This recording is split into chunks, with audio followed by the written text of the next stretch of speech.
Welcome, dear listener, to another journey into the unglamorous truths of history, the kind of details that textbooks gloss over and Viking sagas rarely mention.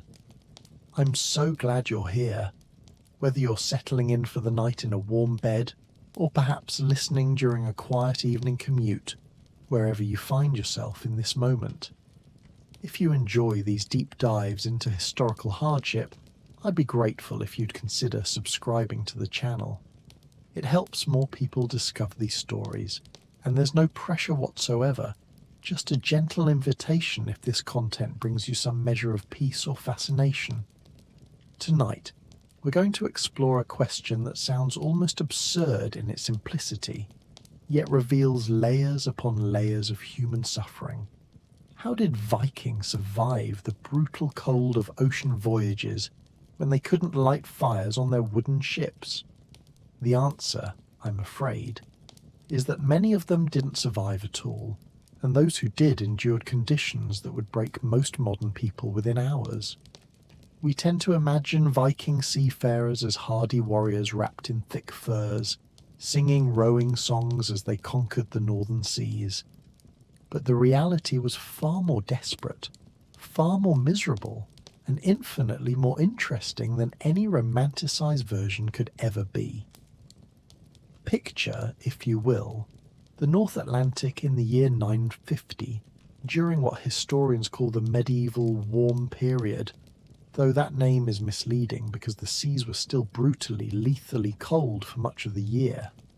A longship, perhaps 60 feet in length, pushes through grey-green waters somewhere between Norway and Iceland, carrying 30 men, a few women, children, livestock, and everything these people own in the world. The ship is an open vessel, meaning there's no deck above the heads of the crew, no cabin to retreat into, no shelter whatsoever, except for the occasional sealskin tarp that can be stretched across a portion of the ship. The Viking Age, from roughly 793 to 1066, represented an era of extraordinary maritime expansion, driven partly by technological innovation in shipbuilding and partly by desperation, overpopulation, political turmoil, and the simple, brutal calculus that dying at sea might be preferable to starving at home. These weren't pleasure cruises or even primarily military expeditions, though we often think of them that way. Most ocean crossings were migrations, trade journeys, or desperate attempts to reach new lands where a family might survive. The thesis of tonight's exploration is this: the Vikings conquered the North Atlantic not because they had some secret method of staying warm and comfortable at sea, but because they were willing to endure levels of cold, wet, hunger, and misery that we can scarcely imagine. And they accepted that a significant percentage of voyagers simply wouldn't arrive at their destination. The ocean, it turns out, was less conquered than survived, and barely at that. Let us begin with the most fundamental problem: fire, the thing that had kept humans alive through ice ages and harsh winters. The technology that separated us from animals could not be used aboard a Viking ship. This seems like such an obvious point that it hardly bears mentioning, yet when you really sit with this reality, when you truly internalize what it meant, the full horror begins to reveal itself. Imagine yourself on that longship now, the salt spray constantly washing over the low sides of the vessel, soaking everything, everyone, the temperature hovering just above freezing, perhaps 4 or 5 degrees Celsius in the warmer months, well below that during spring and autumn voyages. Your clothes are wet. They've been wet for days. They will remain wet for the entire journey, which might last 2 weeks or more. The wind cuts through the soaked wool like it's not even there, drawing heat from your body with relentless efficiency. You can see your breath. You can feel the deep ache in your bones, the way your fingers have gone from painful to numb to a disturbing absence of sensation altogether. And there, in the middle of the ship, is the one thing that could save you, that could dry your clothes and warm your flesh and perhaps let you sleep without shivering, except you cannot use it. You cannot even risk it, because these ships were made entirely of wood, and wood, as you know, burns quite efficiently. The fear of fire at sea wasn't paranoia or superstition. It was simple physics, simple survival calculus. A single ember, a momentary lapse in attention, and 30 people would find themselves swimming in the North Atlantic, which at these temperatures meant dying within minutes. So there was no fire, there was no warmth, there was only the endless wet cold and the grim determination to endure it. Hour after hour after hour, day after day after day, until either land appeared on the horizon or the ocean claimed you as it had claimed so many others. The Vikings didn't heat their ships because they couldn't, and this one simple fact shaped every aspect of life aboard these vessels in ways both obvious and terrifyingly subtle. The primary defense against the cold was wool, layer upon layer of wool, which brings us to one of the great ironies of Viking seafaring. The very material they relied on for warmth became an instrument of torment once it got wet. Modern outdoor enthusiasts know that wool retains some insulating properties, even when damp, unlike cotton, which becomes worse than useless, and the Vikings understood this too, which is why their clothing was almost entirely wool from the skin outward. But there's a vast difference between retains some insulating properties when damp, and keeps you warm when thoroughly soaked and constantly re-soaked by ocean spray for 2 weeks straight. Picture now a man wearing, from the inside out, a wool undertunic, a wool overtunic, wool trousers, wool leg wrappings, wool socks, leather shoes that are also soaked through, and perhaps a wool cloak over everything. In the first hours of the voyage, when everything is still dry, this provides genuine warmth, genuine comfort even. But the ocean has no respect for comfort, and within a day at most, usually within hours, everything is wet. The wool becomes heavy, extraordinarily heavy, adding perhaps 20 or 30 pounds to a person's body weight, making every movement more exhausting, more effortful. The wet wool traps water against the skin, and while it does provide some insulation, it also conducts heat away from the body far more efficiently than dry wool would. The wearer exists in a state of constant clammy coldness, never quite frozen, but never quite warm, the body's core temperature slowly, inexorably dropping. Hypothermia doesn't always announce itself with dramatic shivering. Sometimes it creeps in quietly, making people confused, lethargic, irrational. We have no way of knowing how many Viking voyagers simply sat down in the bilge water at the bottom of their ship and never got up again, their minds too addled by cold to recognize they were dying. The sagas don't mention these quiet deaths. They celebrate the warriors who died in battle, but for every man who fell with a sword in his hand, how many simply succumbed to wet wool and exhaustion somewhere in the middle of a grey ocean? It's a question without an answer, but one worth sitting with nonetheless, here in the darkness as you drift towards sleep. Sleep on a Viking ship was not so much sleep as a series of brief periods of semi-consciousness, interrupted by shivering, shifting position and the constant need to bail water from the bilge. The ships leaked, you see, not catastrophically but persistently. This was simply how clinker-built vessels worked. The overlapping planks were sealed with tarred wool or animal hair, but the sea always found a way through eventually. So there was always water at the bottom of the ship, sloshing back and forth with each wave, and someone always needed to be bailing, taking turns with a bucket or a carved wooden scoop, throwing the water back into the ocean from which it had come. When it was your turn to rest, and I use that word loosely, you would find a spot on one of the sea chests that lined the sides of the ship. These chests served double duty as both storage and seating, and you would try to arrange yourself in some position that might allow a few hours of unconsciousness. But there were no beds, no hammocks, no mattresses or cushions or any surface designed for human comfort. You sat or half reclined on hard wood, wearing your wet wool, surrounded by 30 other people also wearing wet wool, all of you pressed together for whatever minimal warmth your collective body heat might provide. The smell must have been extraordinary, in the worst possible way.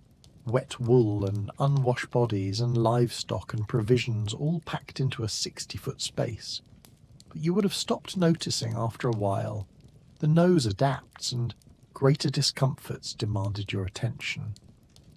Some people tried to sleep sitting up, leaning against the side of the ship, but this exposed them more directly to the wind and spray.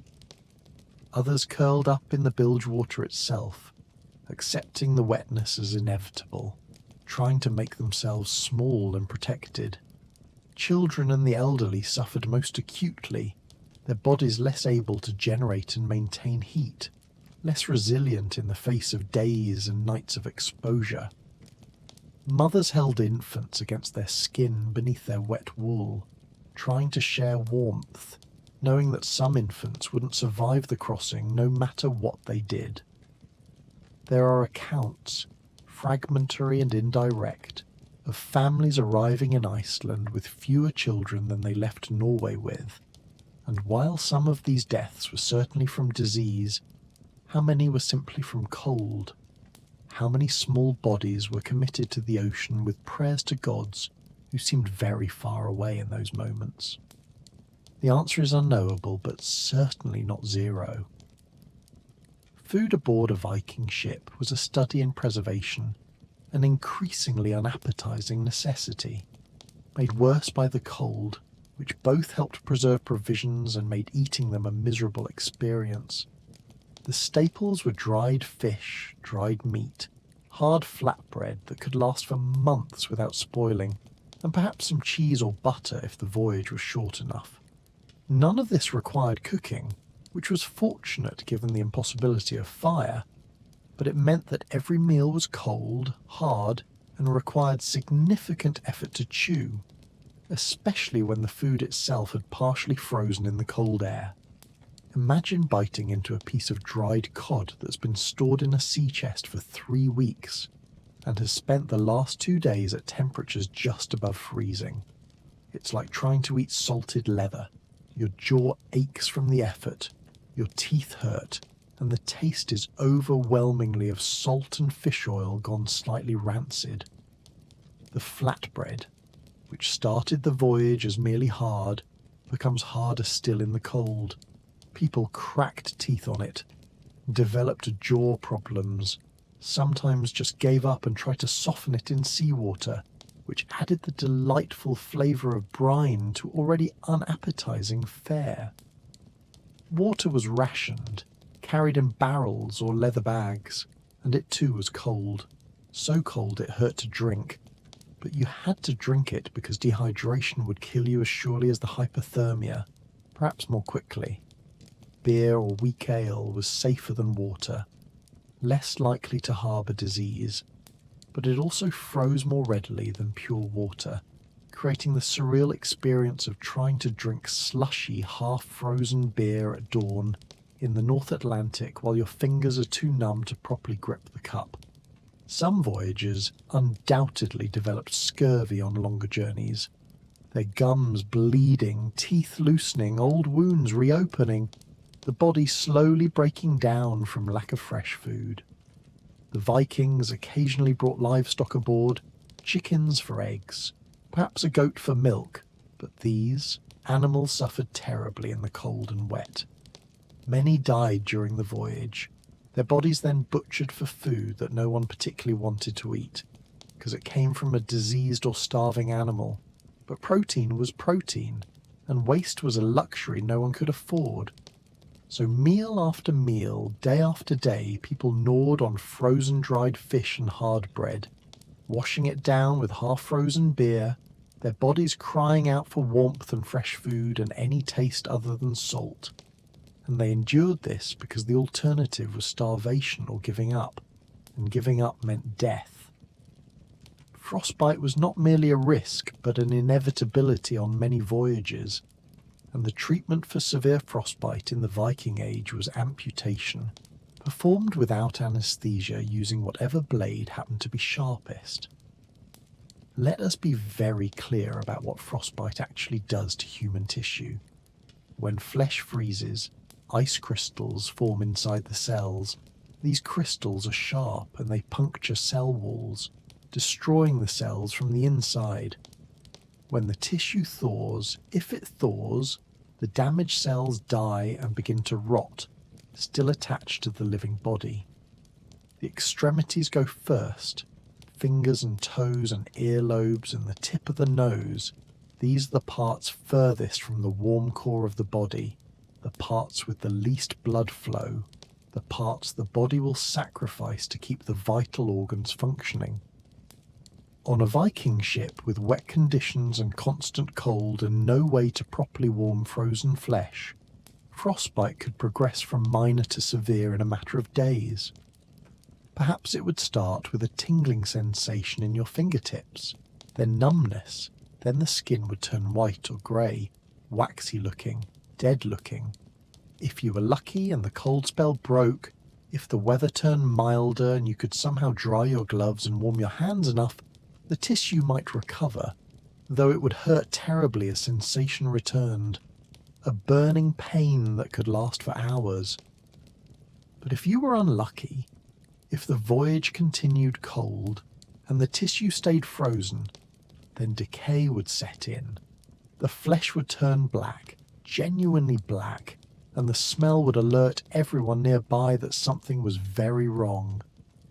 At this point, there was only one option: remove the dead tissue before it poisoned the blood and killed the entire person.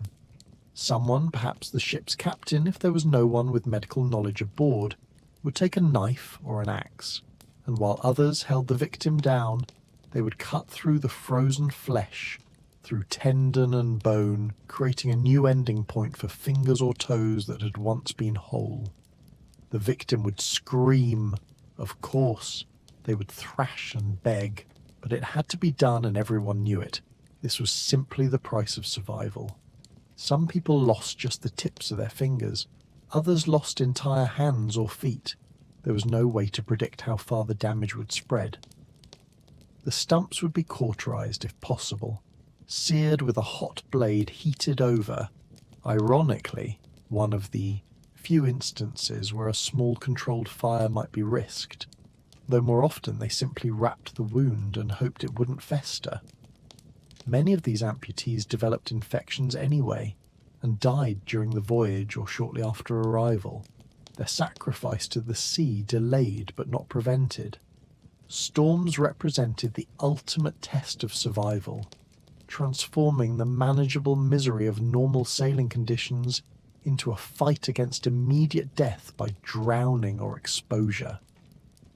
When you're already cold and wet and exhausted, when you've been that way for a week or more, your body has no reserves left when the real crisis comes. Picture the sky darkening, not with the gentle progression of evening, but with the rapid approach of a storm front, the clouds piling up like mountains on the horizon, moving toward you with terrible speed. The wind picks up, shifting direction unpredictably, and the waves that had been perhaps 3 or 4 feet high suddenly begin building to 6 feet, 8 feet, 10 feet or more. The ship, which had seemed sturdy enough in calmer seas, now feels impossibly fragile, a thin shell of wood between you and the deep. Water comes over the sides, not as spray but in solid masses, drenching everyone and everything, filling the bilge faster than it can be bailed.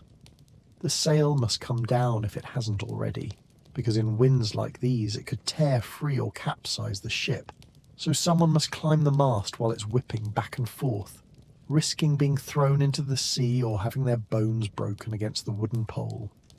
Meanwhile, everyone else grabs oars and begins the exhausting work of keeping the bow pointed into the waves.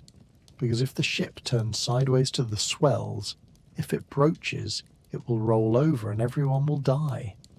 You row until your muscles scream, until your hands bleed through the wet wool wrapped around them for protection, until you can't tell if you're rowing through water or simply moving the oar through air because your sense of reality has become unmoored by exhaustion and terror.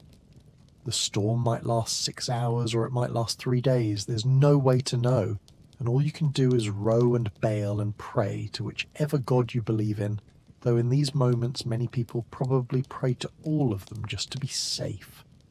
Some people simply washed overboard. One moment they were there gripping the side of the ship. The next moment a wave had taken them and they were gone, screaming in the darkness if anyone could hear them over the wind, which they probably couldn't. Others were struck by loose cargo or the boom of the sail or their own oar whipping back in an unexpected wave, knocked unconscious into the bilge water where they drowned while their companions fought the storm. The sagas record ships that left Norway with 30 crew and arrived in Iceland with 12, with 8, with 4, the rest claimed by storms that turned the ocean into a churning mass of chaos and death. So the next time you're warm and dry and safe, perhaps take a moment to appreciate the extraordinary luck of being born in an era when crossing the ocean doesn't require accepting that you might simply cease to exist somewhere in the middle of it. Ice formation on the rigging and sail represented a more insidious threat than storms, a slow accumulation of weight that could eventually capsize the ship if not constantly addressed. When air temperatures dropped below freezing, which they often did during spring and autumn voyages, the spray that constantly washed over the ship didn't just make everything wet, it made everything icy. Each tiny droplet would freeze on contact with the wood, with the rope, with the sail itself if it was still raised, building up in layers, transforming familiar equipment into strange crystalline structures that looked almost beautiful in the weak northern sun but were actually quite deadly. Imagine you're responsible for managing the sail, this enormous square of wool that catches the wind and drives the ship forward when conditions allow. In normal wet conditions, the sail is already heavy with water, difficult to raise and lower, requiring multiple people pulling on ropes with their full body weight.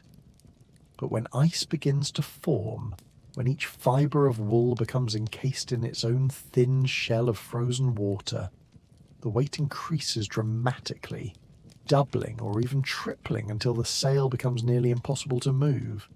The ropes, the rigging, everything freezes too, the normally flexible hemp or leather lines becoming rigid, refusing to pass through the wooden blocks, tearing skin from fingers when people try to force them.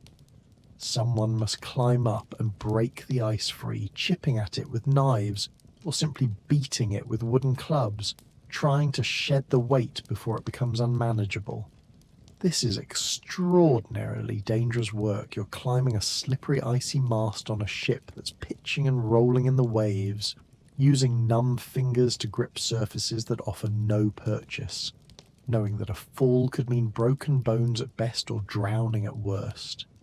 The ice must be cleared from the stays in the yard, the horizontal spar that holds the sail, because if too much accumulates there, the additional weight high up on the mast creates instability, making the ship top-heavy, liable to roll over in even moderate seas. Some ships probably did capsize this way, everyone aboard sliding into the freezing water as the vessel turned turtle, the icy rigging that they'd worked so hard to maintain becoming an underwater cage that trapped them as they drowned. There are no records of these specific incidents because dead men keep no journals, but the physics are inescapable. Ice accumulates, ships become unstable, ships capsize, people die.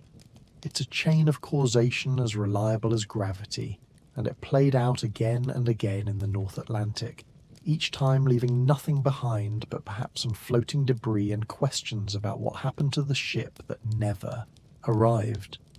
Disease, Particularly dysentery and various respiratory infections flourished in the confined, wet, cold conditions aboard Viking ships, turning what might have been survivable discomfort into a lethal combination of illness and exposure. When 30 or more people are packed into a 60-foot space for 2 weeks or longer, when there's no privacy, no sanitation beyond hanging your backside over the side of the ship to defecate into the ocean, when everyone is constantly wet and cold and their immune systems are compromised by exhaustion and inadequate nutrition, sickness becomes inevitable. Dysentery caused by contaminated food or water, or simply by bacteria spreading from person to person in such close quarters, was perhaps the most feared affliction because it was both humiliating and debilitating. Imagine having violent diarrhea while trapped on a ship with no toilet, no privacy, no way to clean yourself properly, your guts cramping, your body trying to void itself while you're already weak from cold and hunger. You would make your way to the side of the ship, perhaps multiple times per hour if the sickness was severe, pulling down your soaked trousers, exposing yourself to the freezing wind, voiding your bowels while clinging to the ship's rail and hoping you don't fall overboard in your weakened state. The smell would be terrible. You would be covered in your own waste and there would be no real way to clean up. Perhaps a splash of seawater that makes you even colder, perhaps a bit of cloth that's already filthy, and then you would have to return to your spot among the crew, everyone knowing exactly what you're suffering, everyone hoping desperately that they don't catch it too. But of course they did catch it. Disease spreads efficiently in such conditions, and soon multiple people would be sick, the ship's limited water supply being depleted by the constant diarrhea, people becoming dehydrated, which made them colder, which made them sicker in a vicious spiral of degradation. Respiratory infections were equally common and potentially more deadly in the long term. The constant exposure to cold, wet air, the inability to rest properly, the weakened state of everyone's lungs from breathing salt spray and cold wind for days on end, all of this created perfect conditions for pneumonia and bronchitis and other infections that could kill even healthy adults. Never mind people already compromised by cold and hunger. A person who developed a severe cough might seem fine at first, just another discomfort among many. But if it progressed to the point where they were coughing up blood, where they couldn't catch their breath, where their lungs were filling with fluid, there was nothing anyone could do. They would die slowly, drowning in their own phlegm while their companions watched helplessly, and then their body would be committed to the sea because there was nowhere else to put it. It's hard not to wonder how many successful Viking colonies in Iceland and Greenland and North America represented not just the survivors, but the lucky ones, the people whose immune systems happened to be robust enough, whose gut flora happened to resist contamination, whose lungs happened to stay clear despite everything. For every colony that succeeded, how many shiploads of would-be settlers died at sea from something as mundane as food poisoning or the flu? The ocean holds these secrets still, and perhaps it's better that way. The psychological toll of prolonged ocean voyages manifested in ways both subtle and dramatic, from quiet despair to violent outbursts that threatened everyone's survival. Human beings are not designed, mentally or emotionally, to spend weeks in a state of constant physical discomfort, with no privacy, no solitude, no escape from the same 30 faces and the same wooden prison and the same grey ocean stretching to infinity in every direction. Modern research on isolated groups in harsh environments shows that after about 10 days, interpersonal conflicts begin to escalate. Small irritations become major grievances. People's ability to regulate their emotions deteriorates. The Vikings had no such research, of course, but they certainly experienced these dynamics, and in the confined space of a ship, they could have lethal consequences. Imagine you've been sailing for 12 days. You're cold and wet and exhausted. Your body aches from sleeping on hard wood. Your stomach churns from spoiled food, and the man sitting next to you, the one who's been breathing heavily through his mouth and snoring when he does manage to sleep and taking more than his share of the water ration, that man has been irritating you progressively more each day until now you can barely stand to look at him.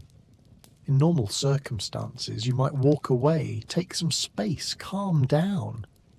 But there is nowhere to walk to, there is no space, and the irritation builds and builds until it becomes rage.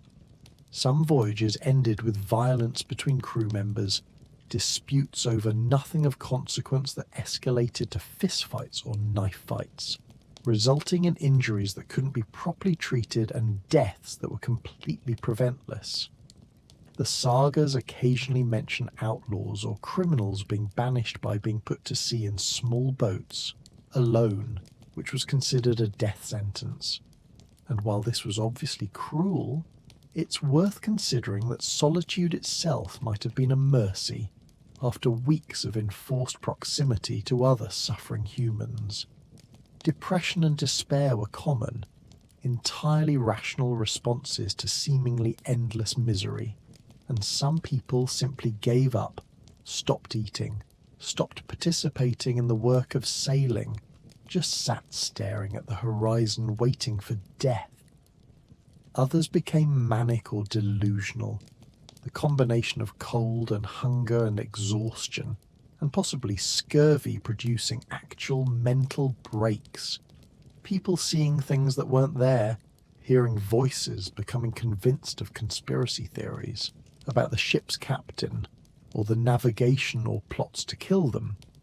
These individuals had to be restrained sometimes, tied to the mast or the rowing benches, because in their altered state they might do something dangerous like try to jump overboard or attack someone they decided was an enemy. The rest of the crew would have to continue sailing while dealing with the screaming or raving of their crewmate, knowing that they themselves might be only a few days away from a similar breakdown, knowing that the thin veneer of civilization they'd brought from Norway was eroding more with each passing day on this terrible ocean. Navigation, or rather the terrifying uncertainty of navigation before precise instruments existed, meant that many ships simply sailed in the wrong direction and were never seen again. We often hear about Viking navigational prowess, their sun compasses and their knowledge of ocean currents, and their ability to read the flight patterns of birds. And all of this is true. Vikings were indeed skilled navigators by the standards of their time. But skilled navigation in the 9th century meant something very different from what we might imagine. It meant making educated guesses based on limited information and hoping desperately that you guessed correctly. Let us be very specific about what Vikings did and did not have. They had no magnetic compasses. Those wouldn't be widely used in Europe for another 2 or 3 centuries. They had no accurate maps. Cartography as we know it didn't exist. The shapes of coastlines and the distances between places were approximated at best, wildly wrong at worst. They had no way to measure longitude. Determining your east-west position at sea remained impossible until the 18th century. Even latitude could only be roughly estimated by the angle of the sun at noon, and this only worked if you could actually see the sun, which during overcast conditions, common in the North Atlantic, you could not. So how did they navigate? They used something called dead reckoning, which despite the ominous name simply means keeping track of your direction, an estimated speed, and calculating where you should be based on where you started and how long you've been travelling.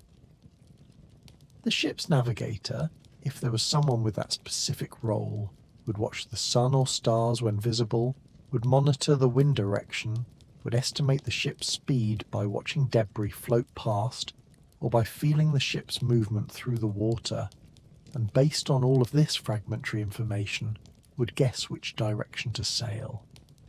If the guess was correct, if the wind had been steady, If the currents hadn't pushed them off course, if they'd estimated their speed accurately, then eventually land would appear where it was supposed to.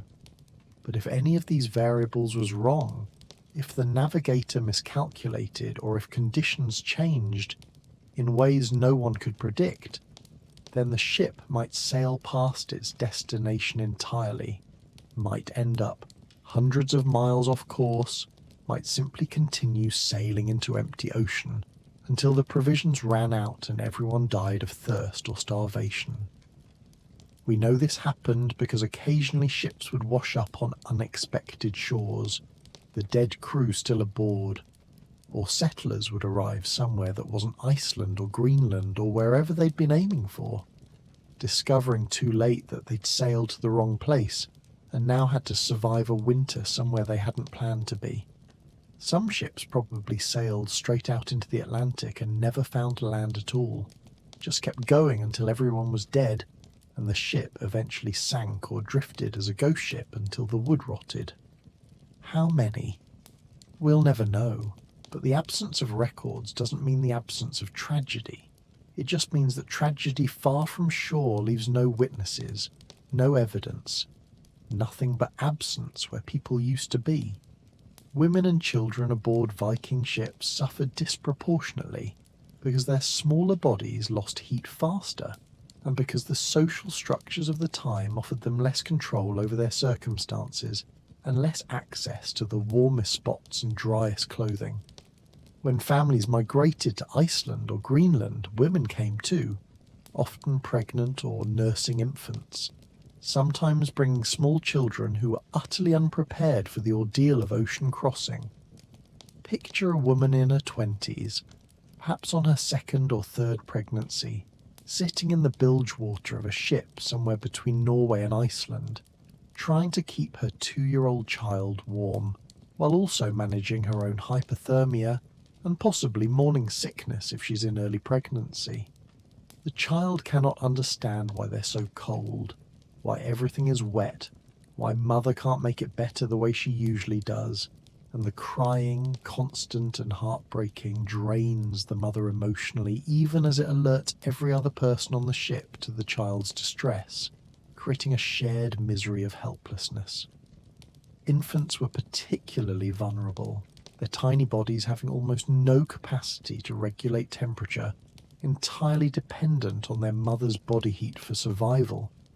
But mothers who were themselves hypothermic and malnourished had little warmth to share.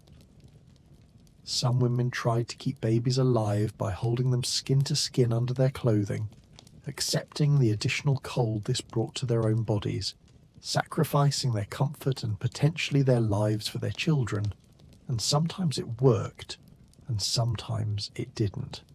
The statistics, such as they are, suggest that infant mortality during ocean voyages may have approached 50% or higher, though these numbers are derived from indirect evidence and should be understood as approximations at best. Women also faced the particular horror of menstruation during these voyages. Imagine dealing with your period while wet and cold and surrounded by 30 people with no privacy and no proper supplies, using wool rags that can't be washed or dried, bleeding into fabric that stays against your skin, feeling the discomfort and the smell and the complete lack of dignity that comes with being unable to maintain even basic hygiene. Pregnant women who went into labour during the voyage faced terrifying prospects. Childbirth is dangerous even in ideal conditions, but trying to give birth in the bilge water of a ship, with no skilled midwife, no clean water, no warmth, no way to properly cut the umbilical cord, or ensure the baby's first breath would be in air rather than salt spray. These were conditions that killed many mothers and many infants. Some women undoubtedly miscarried from the stress and cold and malnutrition, their bodies making the brutal calculation that the fetus couldn't survive, so resources should be redirected to keeping the mother alive. And while miscarriage would have been mourned, it might also have been a mercy compared to carrying a pregnancy to term only to watch the newborn die within hours or days. The social dynamics also meant that women had less say in decisions about the voyage, when to leave, what route to take, whether to continue in dangerous weather or seek shelter. These were choices made by men, by ship captains and crew leaders, and women simply had to endure the consequences of decisions they didn't participate in making. So the next time you consider the Viking settlement of Iceland and Greenland and briefly North America, remember that these successes were built partly on the bodies of women and children who didn't survive the crossing, who are absent from the sagas not because their suffering didn't matter, but because the tellers of those stories considered their deaths too common to merit mention. Livestock aboard ships, brought along as breeding stock for new settlements or as mobile food sources, endured conditions that would be considered extreme animal cruelty by any modern standard, though the Vikings themselves were also suffering terribly and had little capacity for sympathy. Imagine trying to transport a cow or several sheep or a few chickens aboard a vessel that's already cramped with human passengers, where every square foot of space is precious, where the constant motion and wet conditions make even basic stability difficult. The animals would be tied or penned in the least useful parts of the ship, often right in the bilge water where the sloshing was worst, where they would stand or lie in cold seawater, mixed with their own waste for the entire voyage. Cattle, which are large animals requiring significant space to lie down comfortably, would be forced to stand for days or weeks, their legs shaking with exhaustion, their hooves softening and rotting from constant immersion in water, sometimes developing infections that would cripple them permanently.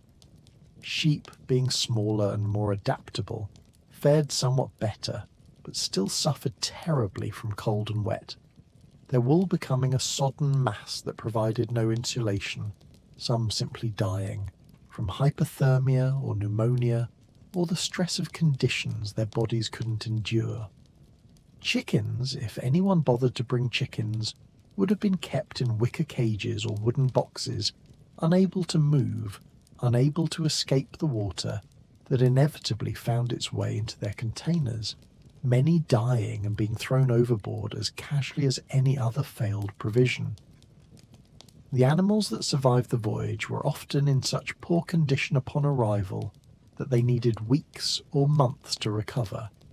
Assuming they recovered at all, some remained permanently damaged, less productive, less useful than healthy animals would have been. From a purely practical standpoint, this made the whole enterprise somewhat questionable. You might transport 5 animals and arrive with 2, and those 2 might be so traumatized and physically compromised that they couldn't reproduce successfully or provide adequate meat or milk or whatever product you'd brought them for. But the alternative was arriving in Iceland or Greenland with no breeding stock at all, meaning no domestic animals for future generations, and so people took the risk, loaded the animals aboard, and hoped that at least some would survive. The sound of animals in distress, bleating or lowing or making whatever noise their species made when suffering, would have been a constant backdrop to the human misery, a reminder that everything alive on this ship was in pain, that this was a vessel of collective suffering moving slowly across an indifferent ocean. Some animals went mad, as animals do when subjected to extreme stress, thrashing against their bonds, injuring themselves or others, having to be slaughtered before they destroyed themselves or damaged the ship. The meat from these emergency slaughters would be distributed among the crew, a rare source of fresh protein, though the animal's stress state before death would have made the meat tough and unpleasant, flavoured with fear hormones. But again, waste was a luxury no one could afford. It's hard not to feel a particular sadness for these animals, who had no choice in their circumstances, who couldn't understand why they were suffering, who simply endured until they didn't anymore. Human suffering at least comes with the cold comfort of narrative. We can tell ourselves stories about why it's happening and what it might mean. But animals have no such consolation, only confusion and pain and eventual death, or, for the lucky few, eventual arrival in a strange land where at least they would be on solid ground again. The social hierarchy aboard Viking ships became simultaneously more rigid and more fragile under extreme conditions, with leaders having to balance authority against the reality that mutiny was always possible when everyone was miserable enough. In the hall of a wealthy jarl back in Norway, social distinctions were clear and enforced by tradition, law, armed men, and the basic structure of society, but at sea these distinctions became harder to maintain when everyone was equally cold and wet and frightened. The ship's owner or captain, who might have been a person of significant status on land, had to maintain their authority while also suffering the same conditions as the lowest thrall, and this created interesting and sometimes dangerous dynamics. Picture the captain, let's call him Bjorn, who owns the ship and organised the voyage and stands to profit most if they successfully reach Iceland with their cargo and passengers intact. Bjorn is cold and wet and tired just like everyone else, but he also bears the weight of decision-making. He must appear confident even when terrified, must make choices about navigation and weather and rationing that could mean life or death for everyone aboard.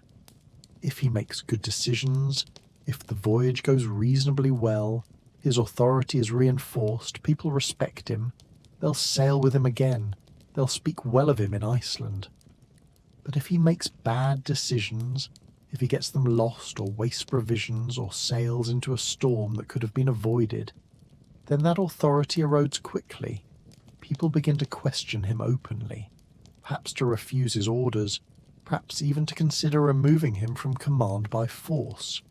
There are accounts, fragmentary and violent, of captains being thrown overboard during disputes, of ships arriving at their destination under different leadership than they departed with, the original captain's body somewhere on the ocean floor, the new captain claiming it was necessary, that the original captain had gone mad or was incompetent or was leading them all to death. Were these accounts true? Sometimes, certainly, people do become irrational under extreme stress, and perhaps removing them from authority was genuinely necessary for survival.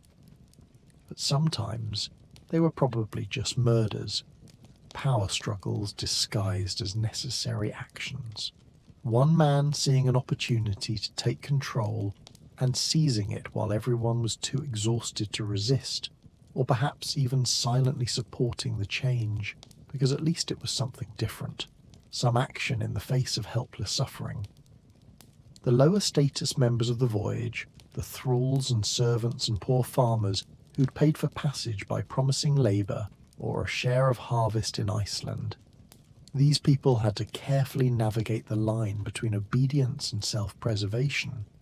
If you're a thrall, and the captain orders you to climb the ice-covered mast in a storm, you have to weigh the danger of climbing against the danger of refusing. Both could kill you, but one might kill you more slowly. Some people undoubtedly died following orders that they knew were dangerous or foolish, but they followed them anyway because the social conditioning to obey was so deeply ingrained, because refusing might mean being killed immediately rather than possibly surviving. Others refused and were punished, beaten or denied food or thrown overboard. Their gamble that self-preservation was worth the risk of, disobedience proven wrong in the most final possible way. The social fabric of Viking society, which had evolved over centuries to maintain order in agricultural communities and raiding parties, was never designed for the extreme stress of ocean voyages, and it often frayed or tore entirely under conditions that pushed everyone to the edge of endurance and beyond. The complete absence of medical care beyond the most primitive interventions meant that injuries and illnesses that would be minor annoyances in modern context could easily become death sentences at sea. Consider something as simple as a tooth abscess, which anyone might develop from the combination of poor diet, trauma from eating hard food, and the general deterioration of health that occurred during long voyages. The infection starts as a small pain. Perhaps you bit down wrong on a piece of that frozen dried fish, or a tooth that was already weak finally cracked, and bacteria entered the pulp. Over the next few days, the pain intensifies, your jaw swells, you develop a fever, the tooth itself begins to rot visibly, and the infection spreads into your gum, your jawbone, potentially into your bloodstream. In a modern context, this is unpleasant but entirely treatable with antibiotics and possibly a root canal or extraction performed by a trained dentist using anesthesia and sterile instruments. But aboard a Viking ship, you have none of these things. What you have is agony, spreading infection, and the choice between living with the pain or attempting a crude extraction using pliers or similar tools performed by someone with no training, while you're held down and the ship is rocking in the waves. Some people chose the extraction, screaming as someone wrenched the infected tooth from their jaw, the socket bleeding profusely, hopefully healing, but possibly becoming infected itself. The pain of the extraction replaced by the throbbing ache of the wound. Others chose to endure the abscess, hoping it would somehow resolve on its own, which it sometimes did if the infection drained through the gum, but more often it just worsened until sepsis set in and they died, their face swollen beyond recognition, their fever making them delirious, their death both preventable and completely inevitable given the circumstances. Broken bones were another common disaster. People were constantly moving about on a wet, pitching deck, climbing rigging, managing heavy equipment. It's remarkable that more bones weren't broken, but enough were broken that every voyage probably had at least one or two cases. A broken finger or toe was painful but survivable. You'd splint it as best you could and accept that it would heal crooked and probably never work quite right again. But a broken arm or leg was serious, requiring the limb to be set, which meant pulling on it to realign the bones while the victim screamed, then splinting it with pieces of wood and hoping it stayed in place long enough to heal, knowing that if the bones didn't align properly, the person would be crippled for life. If infection set in, they would die, and even in the best case, they'd be unable to work for weeks or months, a burden on the community that might or might not have the resources to support them. Head injuries, common when people were struck by moving booms or slipped on wet surfaces, ranged from minor concussions to skull fractures, and there was absolutely no way to predict which was which. You either recovered or you didn't. If you had bleeding inside your skull, you would probably die. If you didn't, you'd probably live. But there was no way to know until time had passed and you were either still alive or dead. The complete medical helplessness of ocean voyages meant that every minor injury had to be taken seriously, because there was no safety net, no backup plan, no calling for emergency services. You either healed on your own or you didn't. And if you didn't, your body would eventually join all the other bodies at the bottom of the North Atlantic. One more casualty of an age when sailing the ocean meant accepting that medical care was a luxury you'd left behind on shore. Sleep deprivation compounded every other hardship until people's judgment became dangerously impaired, their physical coordination deteriorated, and some began to hallucinate or experience micro-sleeps that could have fatal consequences. We've already discussed how difficult sleep was aboard these ships, the cold and wet and hard surfaces and constant noise. But let's really sit with what it means to go 2 weeks or more, getting perhaps 2 or 3 hours of actual sleep per 24-hour period, and even that sleep is fragmented, interrupted, poor quality. Modern sleep research has shown that after just 3 or 4 days of severe sleep deprivation, cognitive function begins to decline measurably, reaction times slow, memory falters, people make mistakes they would never make when well rested. After a week, the effects intensify dramatically. People experience micro-sleeps, brief periods of seconds or minutes where their brain simply shuts down regardless of what they're doing.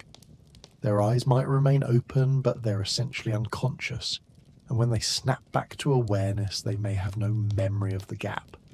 Imagine this happening while you're manning an oar in rough seas, or while you're supposed to be watching the horizon for signs of land, or while you're climbing the rigging.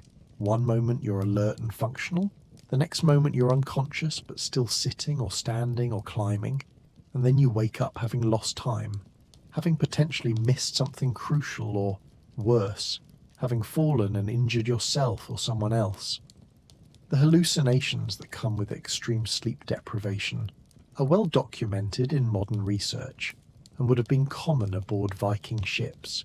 People seeing things that weren't there, phantom ships on the horizon, land where there was only ocean, monsters. In the water, these visions would have been terrifying and confusing, making it difficult to trust your own perceptions, making navigation even more uncertain than it already was. Some people probably steered based on hallucinated landmarks, convinced they could see the coast of Iceland when they were actually looking at fog or clouds or nothing at all, and only realized their mistake when land didn't appear and it was too late to correct course. The physical effects of sleep deprivation also accumulate. Your immune system weakens, making you more susceptible to the diseases already circulating aboard the ship. Your body's ability to regulate temperature deteriorates, making you even more vulnerable to cold.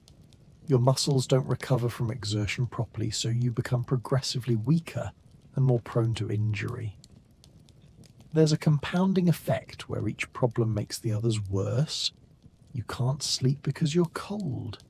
Being sleep deprived makes you colder. Being colder makes it harder to sleep.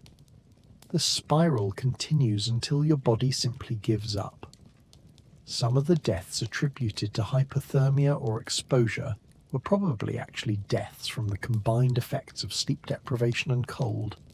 The person's system just couldn't continue functioning under the accumulated stress and shut down. The Vikings had no concept of sleep hygiene or circadian rhythms or the neurological necessity of adequate rest. They just knew that people got tired, that eventually people would sleep, and if they didn't sleep enough, they would become strange and unreliable and might die. But this was just another risk among many, another hardship to be endured on the way to wherever they were going. So picture yourself again in that ship. It's day 14 of a journey that might take another week. You haven't really slept in 2 weeks. You're not sure anymore what's real and what you're imagining. Your body moves through the motions of sailing from muscle memory because your mind is too foggy to consciously control your actions, and somewhere in the back of your deteriorating consciousness, you're aware that you're becoming dangerous to yourself and others, but there's nothing you can do about it except hold on and hope you make it to land before something catastrophic happens. Many people didn't make it. Their final moments probably a confused blur of exhaustion and hallucination, and the vague awareness that something was very wrong, and then nothing at all. Scurvy, the disease caused by vitamin C deficiency, was almost certainly present on longer Viking voyages, though they wouldn't have understood what caused it, or how to prevent it beyond the empirical observation that fresh food seemed to help. Let us be clear about what scurvy actually does to the human body. Vitamin C is essential for collagen production, and collagen is the protein that holds your body together. It's in your skin, your blood vessels, your gums, your organs, everywhere. When you stop getting vitamin C, which happens within weeks of having no fresh fruits or vegetables in your diet, your body stops making new collagen, and the old collagen begins to deteriorate. The first signs are subtle: fatigue and weakness that might be attributed to the general hardship of the voyage, but then things get worse. Your gums begin to swell and bleed, your teeth loosen in their sockets, Old wounds that had healed years ago begin to reopen as the scar tissue breaks down. You bruise easily, massive purple-black bruises appearing from minor bumps that wouldn't normally leave a mark. If the deficiency continues, and on a voyage lasting a month or more with no fresh food, it absolutely would continue, the symptoms become grotesque and debilitating. Your legs swell with fluid, you develop spots of bleeding under the skin all over your body, your gums become so swollen and infected that you can't eat solid food even if you wanted to. Every tooth becomes loose, some fall out entirely. You become breathless from even minor exertion because the blood vessels in your lungs are deteriorating. Your heart struggles because the vessels feeding it are breaking down. Eventually your organs begin to hemorrhage internally and you die, essentially bleeding to death from the inside while your body falls apart around you. This process takes months to reach the final stages, but someone on a 6-week voyage might very well begin showing early symptoms, the fatigue and the bleeding gums and the bruising, and these symptoms would continue to worsen after arrival, potentially killing them even though they'd survived the ocean. The Vikings didn't know about vitamin C. That wouldn't be discovered until the 18th century, but they did know empirically that people who ate fresh food stayed healthier, and they sometimes brought spruce tips or berries or other plant materials aboard, though these would have lasted only a few days before spoiling in the wet conditions. Some sagas mention settlers arriving in Iceland or Greenland in very poor condition, weak and sick and with bleeding gums, symptoms that could certainly be scurvy, though they might also have been from other deficiencies or diseases. The tragic irony is that a simple remedy existed. If they'd just known to pack dried rose hips or sauerkraut or any of dozens of preserved foods that retain vitamin C, they could have prevented much of this suffering, but they didn't know. How could they? And so people's bodies fell apart for lack of a nutrient they'd never heard of, dying from a deficiency that was entirely preventable if only the knowledge had existed. When you eat an orange today, or really any fresh fruit or vegetable, perhaps take a moment to appreciate the extraordinary privilege of living in an era when we understand nutrition, when we know that certain foods prevent certain diseases, when scurvy is essentially extinct in developed countries, a disease so defeated that most people have never even seen a case. The Vikings had none of these advantages. They sailed into the unknown with only empirical knowledge and cultural traditions to guide them, and sometimes those traditions were enough, and sometimes they weren't, and there was no way to know which until people either stayed healthy or started falling apart. Religious practices and superstitions aboard Viking ships reveal the deep existential terror that ocean voyages inspired, as people tried desperately to appease gods or fate, or whatever forces they believed controlled their survival.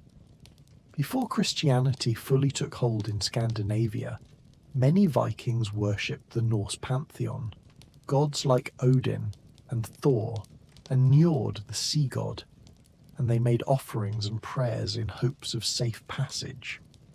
Picture the captain of a ship, perhaps on the 3rd day of a difficult voyage, taking a small carved figure of Njord from his personal belongings and dropping it over the side as an offering, a sacrifice meant to please the god and ensure calm seas and favourable winds. But the seas don't calm and the winds don't shift, and this raises the terrible question: were the offerings insufficient, or do the gods simply not care? Or, most frightening of all, do the gods not exist at all? And are we utterly alone on this indifferent ocean? Some people probably lost their faith during these voyages, their prayers unanswered, their offerings seemingly ignored, watching people die despite all the rituals and sacrifices and desperate pleas, concluding that either there were no gods or the gods were cruel beyond measure, or, perhaps most practically, that survival was simply a matter of luck and skill, and whether you made good decisions or bad ones. Others doubled down on their faith, convinced that more offerings were needed, better prayers, stricter adherence to ritual, interpreting every piece of bad luck as divine punishment for insufficient devotion rather than as the random chaos of ocean weather. The transition period when Christianity was spreading through Scandinavia must have created interesting dynamics aboard ships. Some people praying to the Christian god while others made offerings to Thor, everyone hedging their bets, hoping that whichever divine being actually existed might be moved to mercy. Some ships probably carried both Thor's hammers and Christian crosses, the physical symbols of competing belief systems coexisting in the desperate hope that one of them would work. There were also countless superstitions about omens and signs, certain birds being good luck or bad luck, certain weather patterns meaning safety or disaster, dreams that supposedly predicted the voyage's outcome. A man might dream of drowning and then refuse to continue the voyage, causing conflict with the captain and crew who needed everyone's labour. Or he might share the dream and thereby spread fear through the entire group, making everyone jumpy and anxious, possibly making them more likely to make mistakes born of fear. Women were sometimes considered bad luck aboard ships in some Viking communities, though obviously many ships carried women as passengers or settlers, so the superstition wasn't universal, but it existed and probably caused additional hardship for women who were already suffering disproportionately, now being blamed for bad weather or poor fishing or any misfortune that occurred. The psychological comfort of religious belief and superstition shouldn't be dismissed, even if we understand these practices to be objectively ineffective at controlling weather or preventing disease. For people facing terrifying circumstances beyond their control, the sense that they could do something, even if that something was just saying the right prayer or making the right offering, provided a small measure of agency in a situation defined by helplessness. But that comfort came with a cost. When the prayers didn't work, when the offerings failed to prevent disaster, people had to grapple with divine indifference or absence while also dealing with immediate physical suffering, a combination that could break a person's spirit even if their body remained technically alive. The ocean taught humility to those who survived it, the lesson that human beings are small and fragile and the forces of nature are vast and powerful, and completely unconcerned with our hopes and prayers and desperate negotiations with gods who may or may not exist, and certainly don't seem to intervene when we need them most.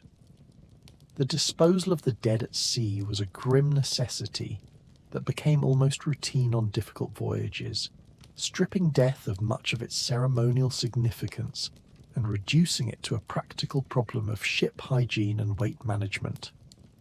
In Viking culture on land, death was surrounded by ritual.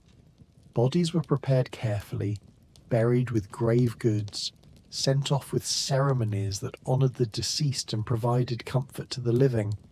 But at sea none of this was possible. When someone died aboard ship, and on a month-long voyage with 30 or 40 people several deaths were likely, the body became a problem almost immediately. You cannot keep a corpse aboard a wooden ship in close quarters with living people.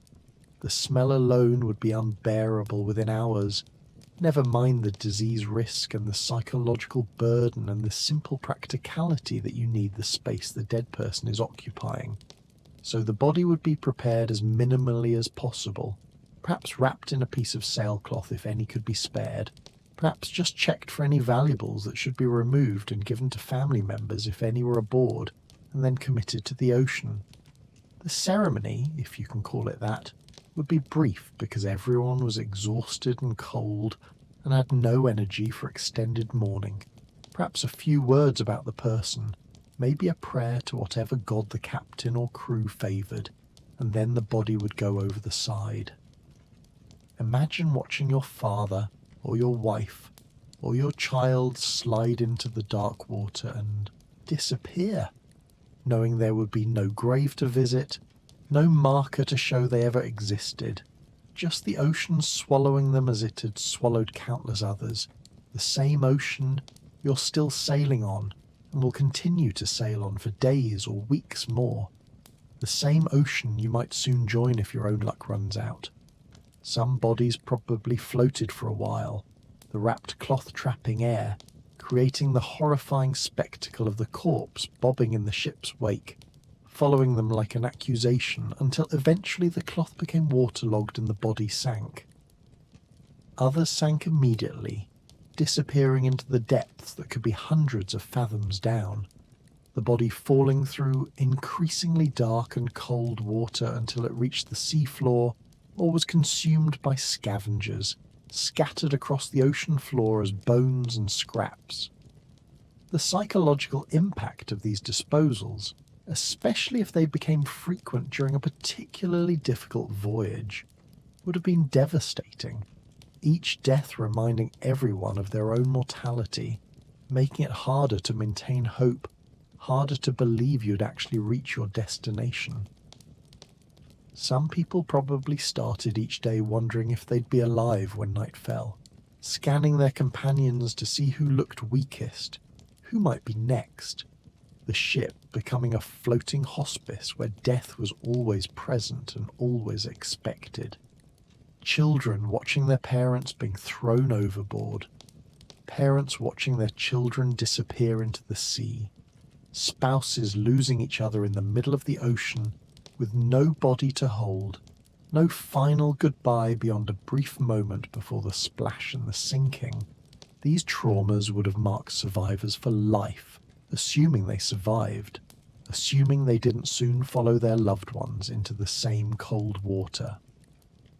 The Vikings developed a reputation as fearless warriors who embraced death in battle, and perhaps part of this cultural attitude came from the ocean, from the countless times they'd watched death at sea and learned that it could be random and meaningless and utterly disconnected from honor or glory or any of the narratives they told themselves about a good death.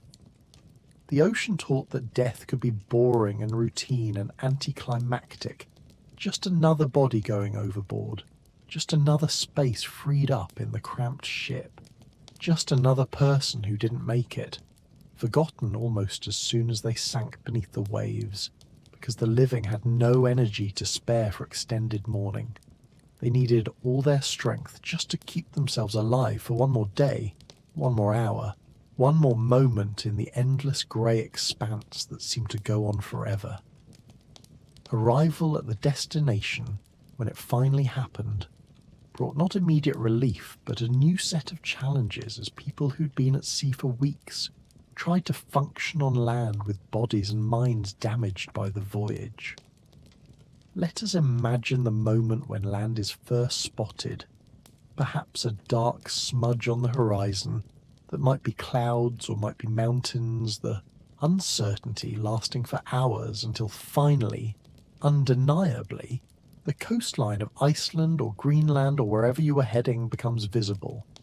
The relief is enormous, overwhelming. People who'd been stoic for weeks might suddenly break down crying. The psychological burden of ocean travel lifting just slightly.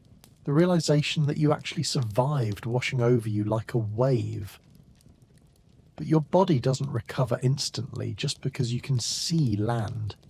You're still hypothermic, still malnourished, still carrying all the accumulated damage of weeks of exposure and stress. The ship approaches the shore, navigating carefully because running aground on rocks after surviving the open ocean would be a particularly cruel way to die, and eventually you make landing, pulling the ship up onto a beach or tying it to whatever anchoring points exist. Now comes the extraordinarily difficult task of actually leaving the ship and functioning on solid ground, and this is where the full extent of the voyage's damage becomes apparent. People try to stand and their legs don't work properly. The muscles have atrophied from disuse and the constant cold. Their sense of balance has been recalibrated to the ship's motion, and now the stillness of land feels wrong, disorienting. Some people literally cannot walk when they first step onto shore. They collapse. their bodies refusing to support their weight after weeks of sitting or lying in cramped positions. Others manage to walk but stagger like drunkards, the ground seeming to move beneath them even though it's perfectly still. This phenomenon known to modern sailors as land sickness, the inner ear still expecting the motion of waves that are no longer there. Frostbite victims discover that fingers or toes they thought might recover are actually dead tissue, black and necrotic, requiring immediate amputation before infection spreads. So within hours of landing, some people are undergoing crude surgery, losing parts of their bodies as the price of survival. People with respiratory infections find that the exertion of unloading the ship, of setting up temporary shelter, of doing all the work necessary to establish even a basic camp, makes their breathing worse, some collapsing from pneumonia or other lung diseases within days of arrival, surviving the ocean only to die on the beach. The psychological impact of finally reaching land also reveals itself in strange ways. Some people experience what we might now recognize as post-traumatic stress, unable to sleep despite being on solid ground, because they keep expecting the ship's motion, startling awake at every sound, reliving moments from the voyage in intrusive memories or nightmares. Children who'd been traumatized by the crossing might become clingy and fearful, refusing to let their parents out of sight, crying at any mention of the ocean. And then there's the work that must begin immediately, even though everyone is exhausted and sick, because you've arrived in a place where there are no buildings, no stored food, no infrastructure of any kind unless you're incredibly lucky and landing at an established settlement, which most colonists weren't. You need shelter before nightfall, you need fresh water, you need to secure the ship and unload the cargo and check the livestock and begin the monumental task of building a life in this new place. All while your body is still recovering from weeks of abuse and your mind is still processing the trauma of everything you've experienced. Some people must have looked at the empty landscape stretching before them and wondered if they'd made a terrible mistake. If surviving the ocean only to face the enormous labour of colonization was actually winning, or just a different form of losing, but there was no going back. The ship needed repairs before it could sail again. Winter was coming. This was your home now, whether you liked it or not. The Vikings, who established successful settlements in Iceland and Greenland, who built farms and communities and eventually a whole society, they were the ones who found the strength to keep going after the voyage ended, to push through the exhaustion and fear and physical damage and build something new.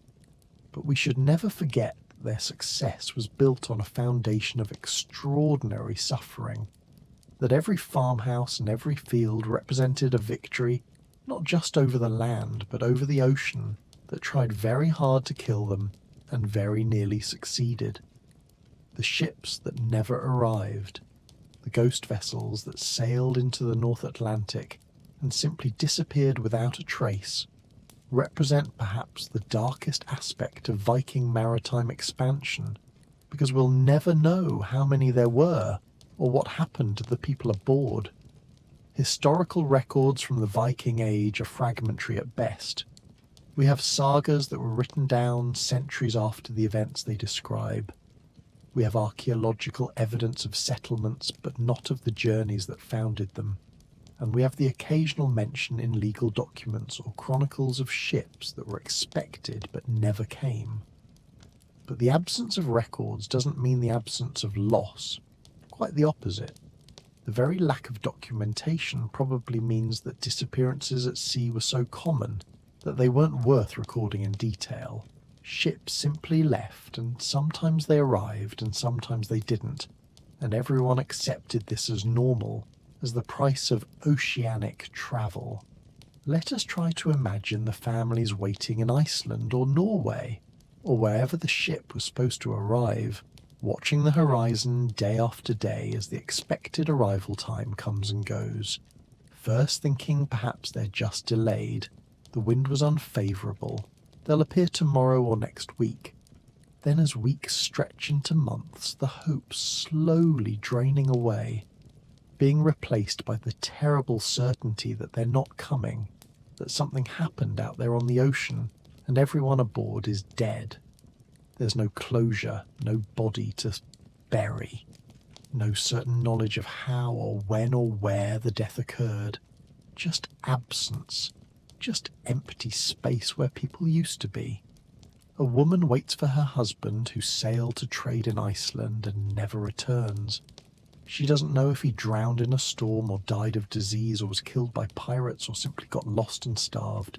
She just knows he's gone and she's now a widow with no support, no inheritance because the cargo went down with the ship, just the burden of survival and perhaps children to care for with no resources. Parents send their adult children to Iceland to claim land and establish a new life, providing them with supplies and livestock and blessing them at the dock, and then they never hear from them again, dying years later still wondering what happened, if their children are alive somewhere, or if they died in the first days of the voyage or somewhere in between. The mathematical probability is sobering when you really think about it. Historians estimate that hundreds of ships made the crossing to Iceland during the settlement period, and if even 10% of them were lost at sea, which seems like a conservative estimate given the conditions we've described, that's dozens of ships, potentially thousands of people just gone. Some of these ships undoubtedly sank in storms, the hull breaking apart or capsizing, everyone drowning within minutes, which while terrifying was at least quick.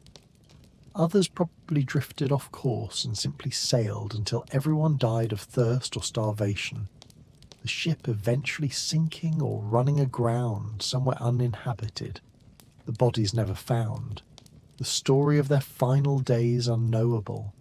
Some might have been wrecked on rocky coasts, the ship driven onto rocks by wind or current, people swimming for shore if they could, some making it to land only to die of exposure or injuries because they were on some remote part of the coast, with no settlements, no help, no way to survive. Each of these lost ships was a complete community, a microcosm of Viking society, with families and workers and animals and all the possessions they'd brought to start a new life. All of it just erased, sunk to the ocean floor where it sits still, slowly being consumed by salt and current and marine life. Modern archaeology occasionally finds shipwrecks from this period, wooden vessels on the seafloor with the scattered bones of the crew still aboard, and each discovery is both a triumph of research and a reminder of tragedy. These were real people who had names and relationships and hopes for the future, and the ocean took all of that and turned it into archaeological artifacts, into data points in someone's research about Viking maritime technology. So when we talk about Viking exploration and settlement, when we celebrate their achievements and their boldness in crossing the North Atlantic, we should also remember the cost, the hundreds or thousands of people who tried and failed, who were absent from the sagas not because they didn't matter, but because dead people can't tell stories, because the ocean keeps its secrets, because the only voices we hear are from those who survived. The long-term health consequences for those who survived ocean voyages often lasted for years, or even the rest of their lives, physical and psychological scars that marked them as people who'd paid the price of crossing the sea. Modern medical understanding allows us to extrapolate what these effects probably were, even though the Vikings themselves had no framework to understand chronic health conditions or the lasting impact of severe trauma. Consider the respiratory damage from weeks of breathing cold, salty air, the constant exposure to spray and wind that would have caused chronic inflammation of the airways, the respiratory infections that might have cleared up partially but left scarring in the lungs. Many survivors probably developed what we would now recognize as chronic bronchitis or reduced lung capacity, finding themselves short of breath even years after the voyage, unable to work as hard as they once did, more susceptible to future respiratory illnesses. The frostbite victims who'd lost fingers or toes or parts of their extremities faced the rest of their lives with reduced manual dexterity, unable to grip tools properly, unable to walk without pain, their partial amputations serving as permanent reminders of those weeks at sea. Some probably developed chronic pain conditions, the damaged nerve endings in their truncated digits sending pain signals for years, the cold Icelandic winters reactivating the trauma in their flesh, making them ache and throb with every temperature drop. Joint damage from the constant cold and damp would have manifested as arthritis, people in their 30s or 40s moving like they were decades older, their joints stiff and painful, especially in cold weather which unfortunately described most of the year in Iceland and Greenland. The psychological effects were perhaps even more insidious because they were invisible and therefore not understood or acknowledged by Viking culture, which valued stoicism and strength and had no concept of mental health disorders. People who'd watched their children die at sea and then had to continue functioning, to build farms and raise new families and participate in community life, carried that grief forever, and without therapy or counselling or any psychological support, many probably developed what we would now diagnose as depression or post-traumatic stress disorder. Some might have avoided the ocean afterward, refusing to ever board a ship again, which in an island community like Iceland, where travel between settlements often required coastal sailing, could have been genuinely limiting. Others might have become obsessive about preparing for voyages, unable to trust anyone else's judgment about weather or provisions or navigation, their trauma manifesting as control issues that strained relationships. Sleep problems probably persisted for years, people waking up convinced they were still on the ship, still cold and wet and in danger, the boundary between dream and memory blurred by trauma. Substance abuse, though we wouldn't have called it that, probably emerged as people tried to self-medicate their psychological pain with alcohol. The Viking culture's embrace of drinking, creating an environment where this coping mechanism was readily available and socially acceptable, making it easy to slide from occasional drinking to dependency. Some survivors might have struggled with survivor's guilt, wondering why they lived when others died, especially if the deaths were random or if they'd made decisions that contributed to someone else's death, like taking the last dry spot in the ship while someone else had to sit in bilge water and subsequently died of hypothermia. The nutritional deficiencies, even if they didn't progress to full scurvy or other severe conditions, would have affected bone density and immune function and overall health for years, making people more fragile, more prone to breaking bones or catching illnesses. Women who'd been pregnant during voyages and lost their babies, or who'd given birth aboard ships and watched those infants die, carried both physical and emotional scars. The trauma of that loss compounded by the inability to properly mourn or process it in a culture that expected women to simply endure. And yet, despite all of these long-term consequences, despite the permanent damage to bodies and minds, people continue to make these voyages, continue to risk everything for the chance at land and opportunity in Iceland or Greenland or beyond, which tells us something profound about either the desperation of their circumstances in Norway or their extraordinary capacity for hope, or possibly both. The Vikings who built successful lives in Iceland, who became the ancestors of the modern Icelandic population, were people who'd been broken by the ocean and then put themselves back together as best they could, who functioned despite chronic pain and trauma and loss, who built a society on top of a foundation of suffering that we can barely imagine from our comfortable modern perspective. The economic calculations that made people willing to undertake these voyages despite the terrible risks reveal the desperate circumstances many Vikings faced in Scandinavia and the allure of land ownership in an agricultural society. To understand why anyone would voluntarily board a ship knowing they might die of cold or drowning or disease or any number of other horrible fates, we need to understand what they were leaving behind and what they hoped to gain. In 9th and 10th century Norway, arable land was limited by geography.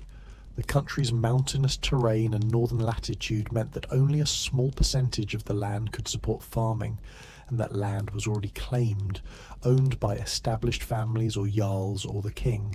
If you were born into a wealthy landowning family, this wasn't a problem. You'd inherit and continue the family farm. But if you were a younger son or a daughter or a poor farmer or a thrall, your prospects were limited and grim. The inheritance system often left younger sons with nothing. The farm going to the eldest while siblings had to find their own way, maybe serving in someone else's household, maybe becoming craftsmen or traders if they had skills, maybe just existing at the margins of society with no real future.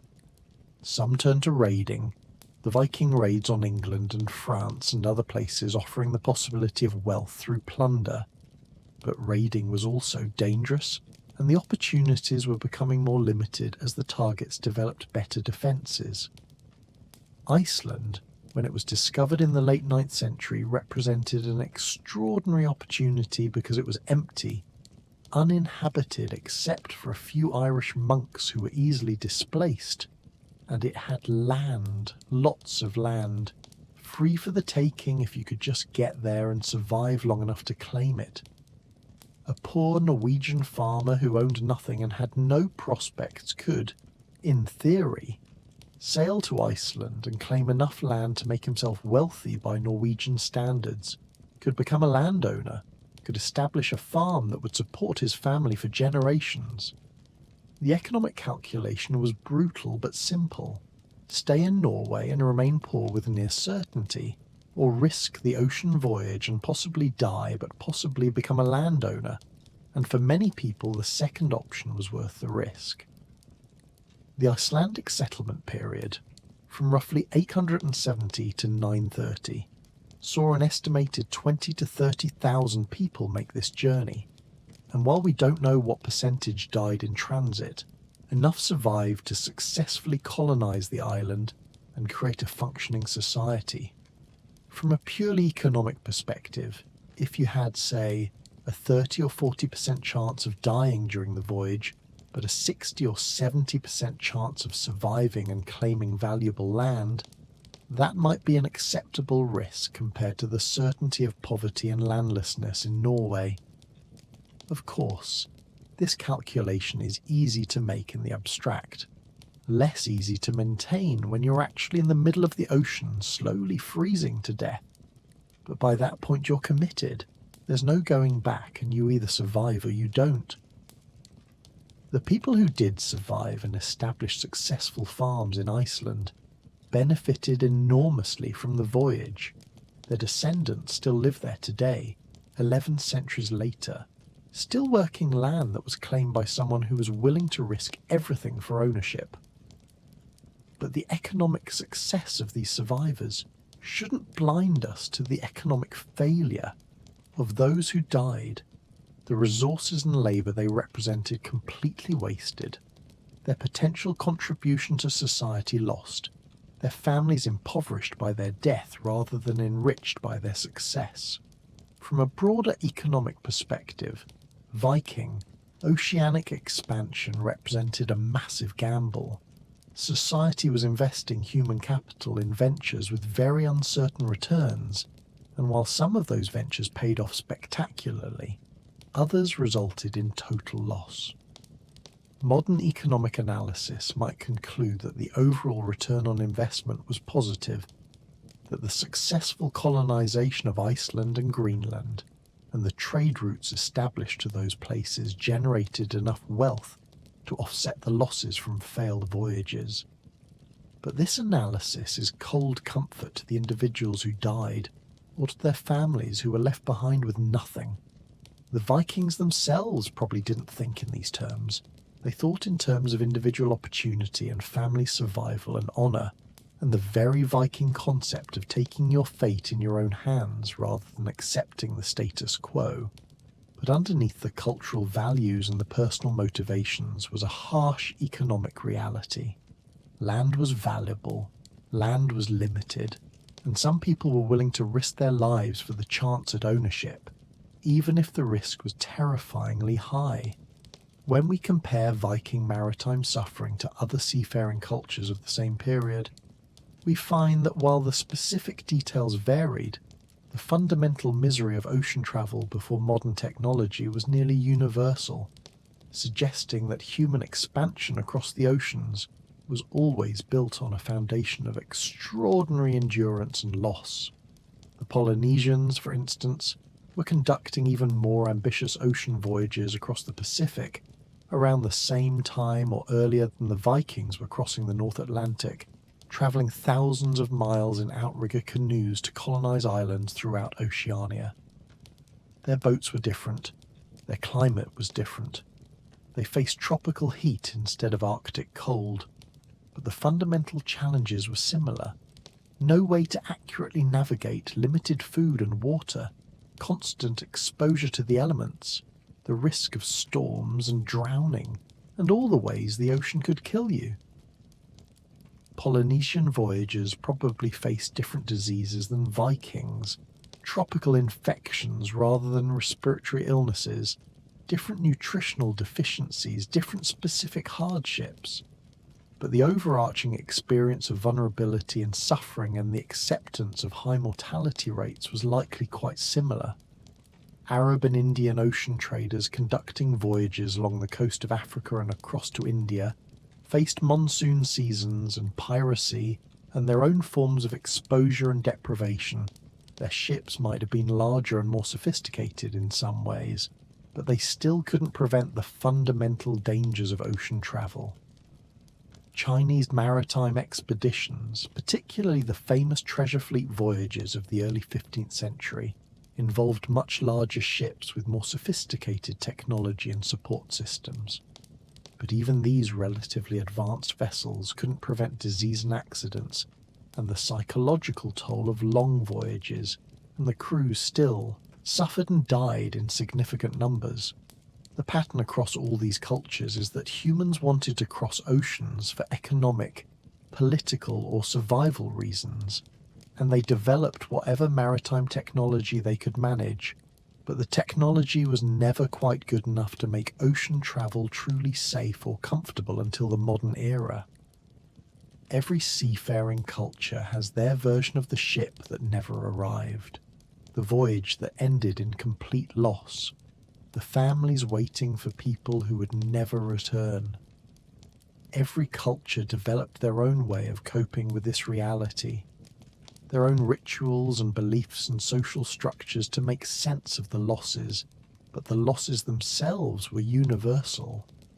The specific form of suffering varied by geography and culture. Vikings froze while Polynesians suffered from sun exposure and dehydration.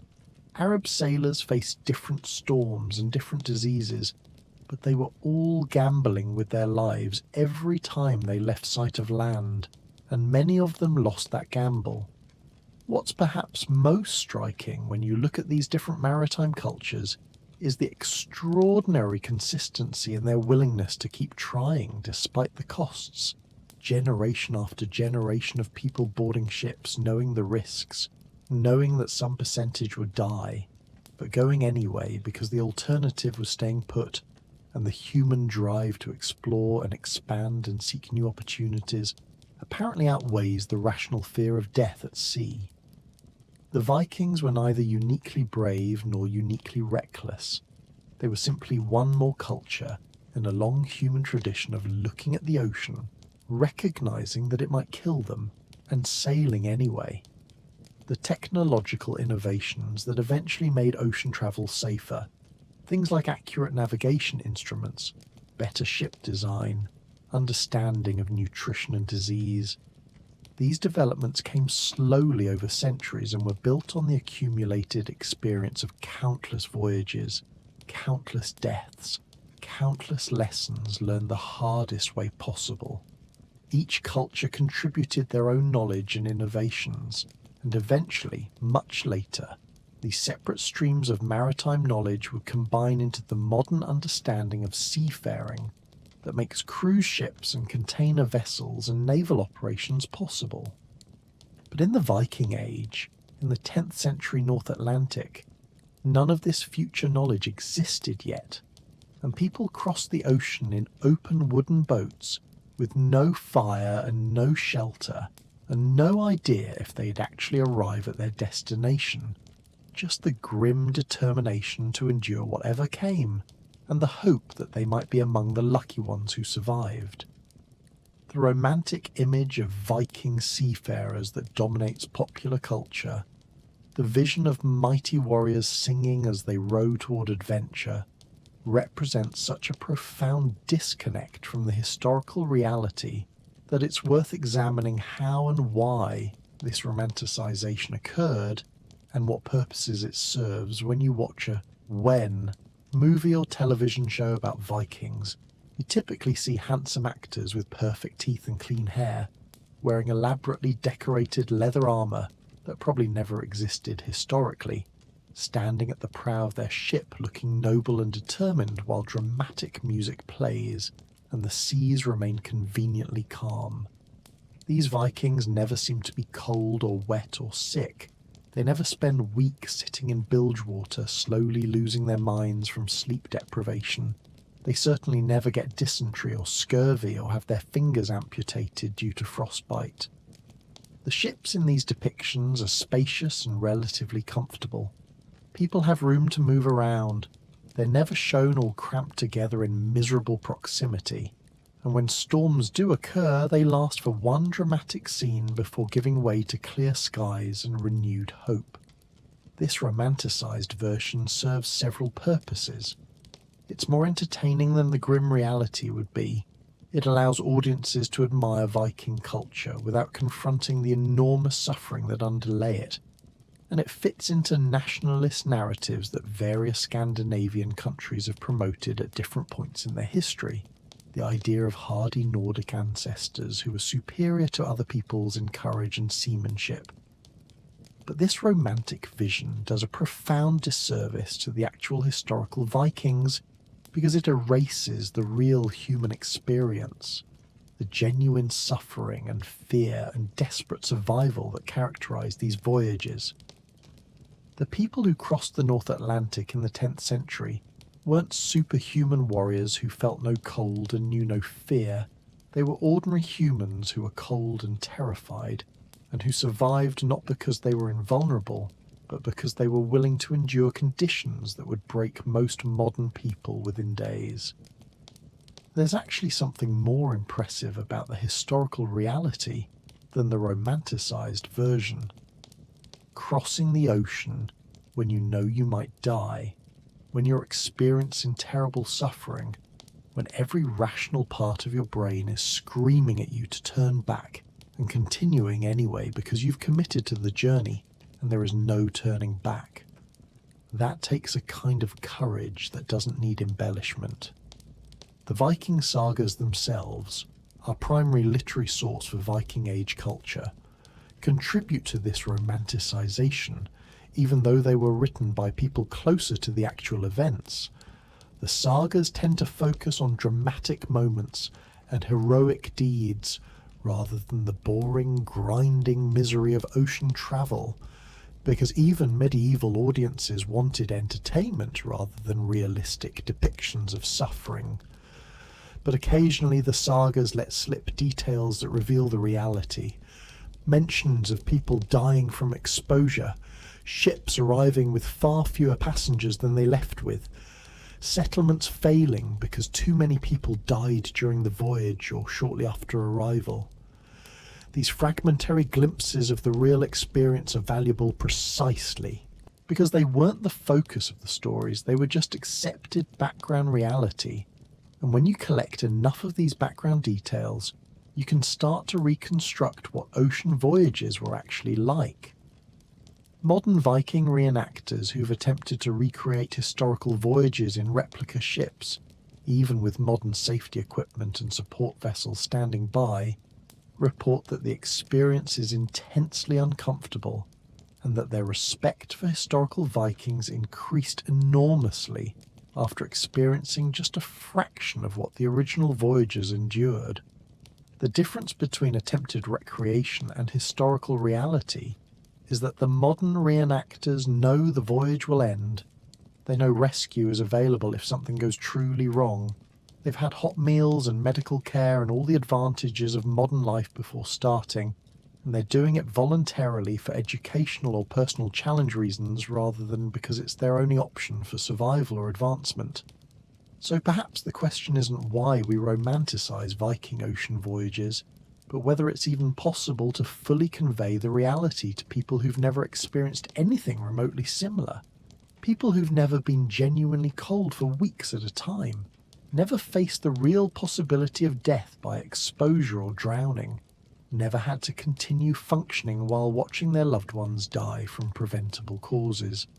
Maybe the romantic version persists not because people don't know better, but because the reality is too grim to comfortably contemplate, too far outside modern experience to fully comprehend, and it's psychologically easier to imagine noble warriors having adventures than to truly internalize what it meant to be a desperate Norwegian farmer, freezing to death in the North Atlantic while hoping to reach Iceland before the cold or the hunger or the disease killed you.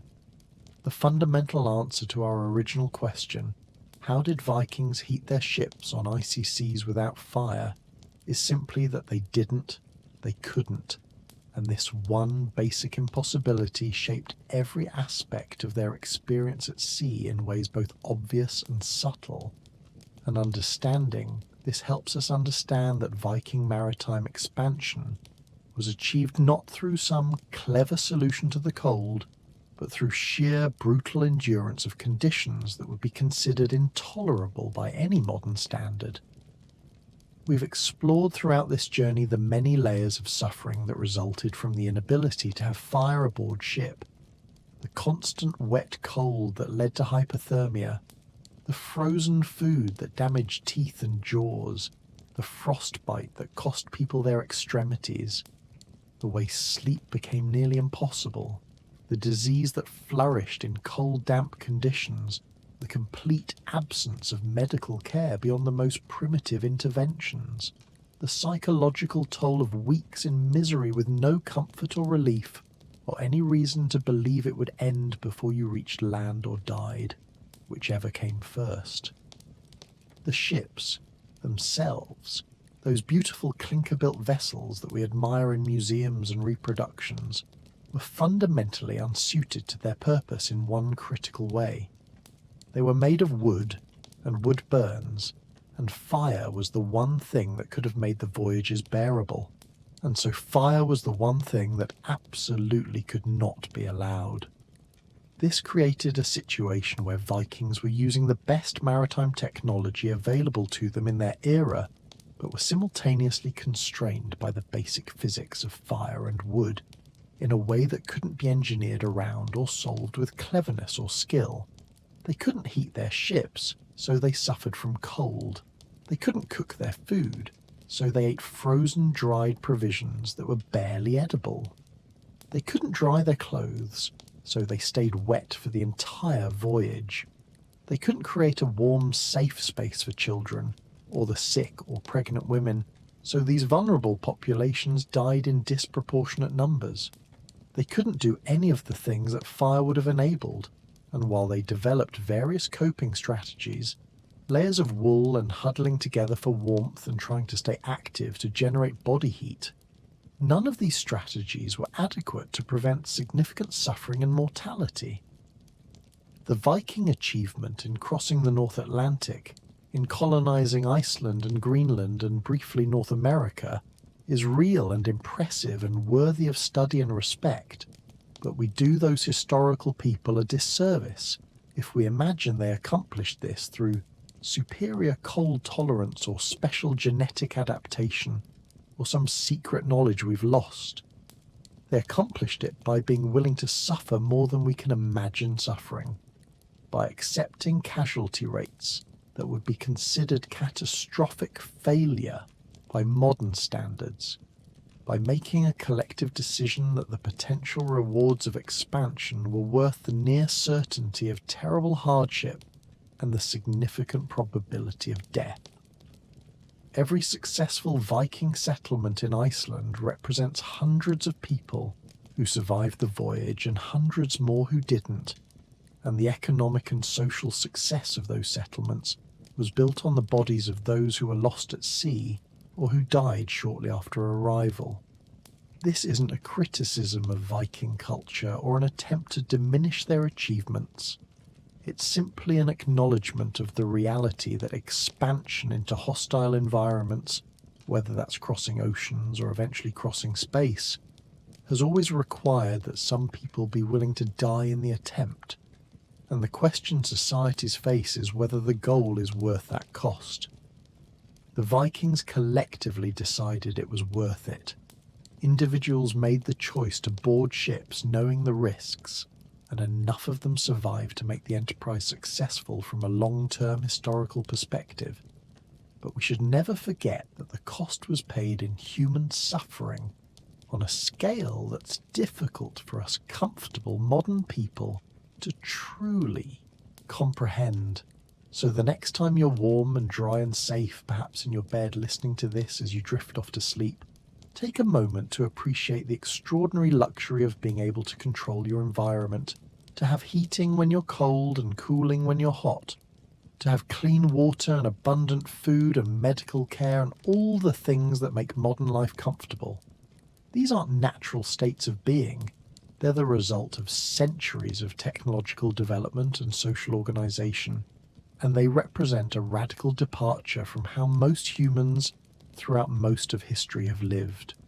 The Vikings, who crossed the North Atlantic, did so in a state of constant discomfort that we would consider an emergency requiring immediate intervention, and they did it for weeks at a time, and some of them survived and built new lives and became the ancestors of people alive today. But they did it without heat, without comfort, without any of the cushions that make modern life bearable. And remembering this helps us understand both the extremity of historical human experience and the genuine progress that has occurred in the long, painful march from then to now. And so we come to the end of our journey across the North Atlantic, though perhaps journey isn't quite the right word since you've remained comfortable and safe throughout, while I've tried to convey something of what those historical voyages were actually like. We've explored the absence of heat aboard Viking ships and discovered that this wasn't a problem they solved, but rather a hardship they endured. And in exploring that central absence, we've uncovered layers upon layers of suffering. The cold and wet and hunger and disease and fear and loss that characterize these voyages. The Vikings who successfully colonized Iceland and Greenland deserve our respect, not because they were superhumans who felt no cold, but because they were ordinary humans who suffered terribly and survived anyway, who made choices that we might consider irrational from our comfortable modern perspective, but which made sense in the context of 9th and 10th century Scandinavia, where land was scarce and opportunity was limited, and the ocean represented both terrible danger and possible salvation. Looking at these historical voyages from our current vantage point, 11 centuries later, we can see patterns that the Vikings themselves probably couldn't see. We can understand the hypothermia and frostbite and scurvy that they experienced but couldn't name or properly treat. We can calculate the mortality rates and understand the economic calculations and compare their experience to other maritime cultures. And in doing all of this, we gain both a deeper appreciation for how far human civilization has come and a sobering reminder of how much suffering underlies the history we celebrate. Every technological advance, every expansion into new territory, every successful colonization, has been built partly on the suffering and often the death of people who tried and failed or who tried and barely succeeded. And while we don't need to dwell morbidly on this suffering, we also shouldn't erase it from our understanding of history by focusing only on the successful outcomes and ignoring the human cost. I'm grateful you've stayed with me through this exploration of such dark and uncomfortable history. The kind of history that doesn't make for inspiring adventure stories, but which reveals important truths about human resilience and human vulnerability. If you found this journey valuable, if there's something meaningful in contemplating the unglamorous realities behind romantic historical narratives, then perhaps consider subscribing to support more content like this. Though as always, there's absolutely no pressure, just gratitude for your time and attention, regardless of whether you subscribe or not. The beautiful thing about history, especially history that examines suffering and hardship, is that it gives us perspective on our own lives. It helps us appreciate the comforts we take for granted, the warmth and dryness and safety and medical care and abundant food and all the other advantages of modern existence that would seem like impossible luxury to someone from the Viking Age. When you're cold tomorrow, when you're waiting for a bus in winter weather, or your heating isn't quite warm enough, you might remember the Vikings in their open ships with no shelter and no warmth for weeks on end, and perhaps your own cold won't seem quite so unbearable by comparison. When you are uncomfortable in some minor way, stuck in traffic or dealing with a flight delay or frustrated by some technological malfunction, you might remember that discomfort is relative, that what we consider intolerable inconvenience would have been unimaginable luxury to people who lived most of human history. And this doesn't mean we should dismiss our own discomfort, but rather that we might hold it a bit more lightly, with the awareness that human beings have endured far worse and somehow continued living. The Vikings who crossed the North Atlantic and survived to tell about it, or more accurately, whose descendants told their stories centuries later in the sagas, they didn't consider themselves heroes for enduring what they endured. They just considered it the cost of reaching Iceland, the price that had to be paid for land and opportunity and a better future than Norway offered, and they paid it and moved on and built farms and raised families and lived the rest of their lives, probably not thinking much about those terrible weeks at sea, except when the weather turned cold and their frostbite scars ached, or when they couldn't sleep and the memories came back unbidden in the darkness. As you settle more deeply into sleep now, perhaps you can picture that Viking ship one last time, but imagine it arriving safely at its destination, the frozen, exhausted passengers finally stepping onto solid, Icelandic ground, their bodies damaged but alive, their spirits battered but unbroken, the worst behind them even though challenges still lay ahead. Imagine the relief of being on land again, the strange sensation of ground that doesn't move beneath your feet, the slow process of recovery, fingers and toes gradually warming, wet clothes eventually drying, hot food finally available, sleep on solid ground in a shelter with walls and a roof. Imagine the first night after arrival, sleeping on earth instead of wood, no ocean spray, no constant motion, just stillness and relative warmth, and the knowledge that you survived, you actually survived, against odds that seemed overwhelming during the worst moments of the voyage. And then imagine those survivors beginning to build their new lives, clearing land and planting crops, and raising livestock and constructing homes, slowly transforming Iceland from empty wilderness into a functioning society. Their achievement made possible by their willingness to endure what they endured, to pay the price that the ocean demanded. The ships would sail again, of course, new voyages bringing more settlers, bringing trade goods, maintaining connections between Iceland and Norway, and each voyage would carry its own cargo of human suffering, its own toll of dead and damaged. But the pattern would continue because the rewards were deemed worth the risks, and because human beings are extraordinarily resilient and adaptable, and capable of surviving conditions that should by all rights kill them. So sleep now, warm and comfortable and safe, knowing that you live in a time when crossing the ocean is a matter of hours in a climate-controlled airplane rather than weeks in an open boat, when cold is an inconvenience solved by adjusting a thermostat rather than a potentially lethal threat endured for days on end, when the hardships that defined so much of human history have been largely eliminated through technology and social organisation, at least for those of us fortunate enough to live in developed countries in the modern era. Let the story of those Viking voyagers fade into your dreams, their suffering transformed into historical narrative, their triumph over adversity becoming just another tale to help you drift into peaceful sleep. The irony being that what kept them desperately awake through cold and fear now helps you relax into warm unconsciousness. History serving the living as it always does, providing lessons and perspective, and sometimes just stories to fill the darkness before sleep comes. Rest well, dream peacefully, and wake tomorrow to warmth and comfort and all the small miracles of modern life that we so often fail to notice or appreciate. Good night.